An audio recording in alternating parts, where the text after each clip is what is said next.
This Discover talk is not intended in any way to be political. However, it is intended to be thought-provoking. My request of everyone that gets the opportunity to view this or to listen to this, that you listen with the intent to be influenced. Quite often when we are listening to things like this, we are listening with the intent to defend what we already know or what we've already experienced in our lives. When we listen with the intent to be influenced, the opportunity for us to learn and to grow exists in that moment. In 1980, Ronald Reagan and George H.W. Bush, during their run for the White House, coined a phrase, "Let's make America great again."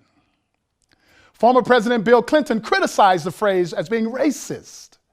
I quote him as he said, "I am actually old enough to remember the good old days, and they weren't all that good." End quote.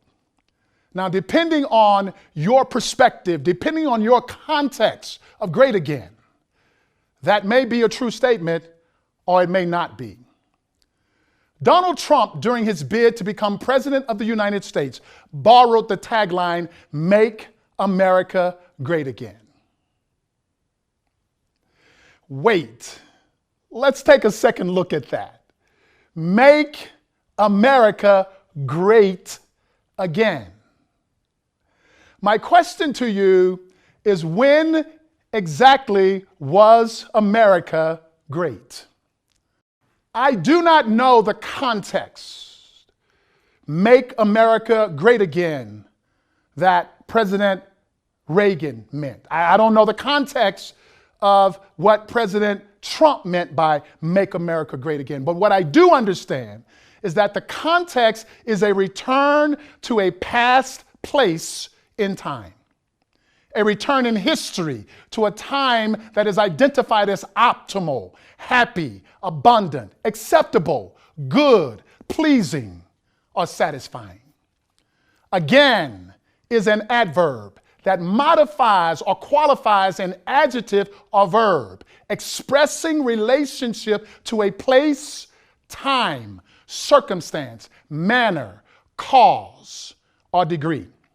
Returning to a previous condition. Great is an adjective that describes an attribute of an attitude, i.e., America again. Now, some of the synonyms of great are above normal, significant, exceptional, extraordinary, magnificent, impressive, awe-inspiring. Now, with that awareness in mind, what place in American history can we collectively as a nation identify as great? My question comes with the assumption that the message, "Make America Great Again," is all inclusive. As an individual that has been involved with personal growth and personal development for over 30 years, human behavior is my passion. It has absolutely become my obsession. I have observed through the behavior of some Americans as they seek to make America great again, that they define great again in the instances of hate and violence. Different races and religions have suffered as a result of that definition and that context. Every word that we as human beings speak creates a picture. That picture creates the energy and the attitude, the behaviors that we demonstrate. If my focus is to make America great again, then the picture that I see of that past America now dictates the behaviors that I see as appropriate for restoring that historical picture. I do not believe there is a need for us to go backwards. I believe that we can make America greater. I believe there is a greater opportunity for me and you moving forward. I believe there is a greater opportunity for America as a whole moving forward. Now, I'm 59 years old, y'all, and I have not experienced a greatness in my life or a greatness as an American that I want to go back to. Now, please don't misunderstand me here. I have had some incredible experiences in my life. My life has been awesome. America has had some incredible accomplishments in its history. And yet there are opportunities for even greater successes as we move forward. The context in which Make America Great Again is presently being used has been divisive and dividing communities and people. In order for you to see this opportunity to make America greater than we have ever been, you will need to stand in the center. It is only from the center that you can see the entire picture. If you want the things that you are looking at to change, then you must be willing to change the way you're looking at them.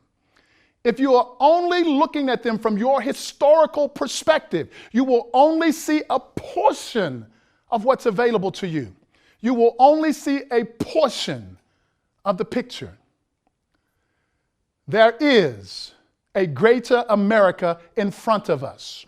An America that is more loving, an America that is more kind, an America that is more fair and caring, trusting, an America that is more friendly.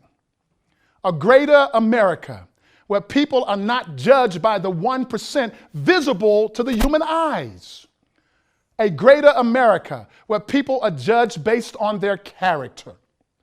Now, I know that most of us have been taught that we should live by the golden rule. Treat me the way you want me to treat you. My personal preference is to live my life by the platinum rule. Treat me the way I want to be treated. Now, let's be clear. There is no one race, there is no one gender or religion that owns America. America is literally a melting pot of ethnicities, cultures, races, and creeds. It is a melting pot of colors and religions, perspectives, and belief systems. Let me be clear.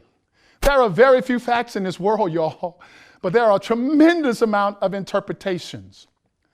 If you are seeking to make America great again by treating your interpretation of the facts as if they are the facts, then you will continue to fight against what you do not want in America. Every one of us has a right to our belief system. Every one of us has a right to our interpretations and our perspectives. What makes America great is that we have that right afforded to all of us through the First Amendment. What will make America greater is when we understand that there is not a need for me to make you wrong in order for me to be right. What will make America greater is when I spend my passion and my focus fighting for the things that I want rather than the things that I do not want. As I fight for what I want with passion and enthusiasm, that will not require me to hate you to stand for the things that I stand for. As I fight for what I want, there will be no need for me to hurt you to accomplish the things that I want. It is important for us to understand that there is no scarcity in this world. The scarcity is in our thinking. I have a right, and so do you, to believe anything that I choose to believe. That is what makes America great. I may not agree with your issues regarding the economy. I may not agree with you on gun laws. I may not agree with you on abortion. I may not agree with you on Medicare for all. I may not agree with you on immigration. And that's okay. As we commit to make America greater, I encourage you to invite yourself to go to battle and fight like hell for the things that you want in your life. And I promise you that I will continue to do the exact same thing. There are so many ways that we can make America greater by fighting for what we want. America will be greater when women are treated fairly in the workplace, when there is no longer a glass ceiling. America will be greater again when there is equal pay for an equal job and equal opportunities for everyone in the workplace. America will be greater when people are judged based on their character and not the color of their skin. America will be greater when kids are all receiving the same access to a greater education. America will be greater when people can worship whatever God in whatever environment that they choose to without the fear of being ridiculed or killed. In what way will you commit to make America greater? Please realize that the same mind that created great will not create greater. In order for us to create greater, we're going to have to move to the center and compassionately look at the entire picture. Let's make America greater. Thank you.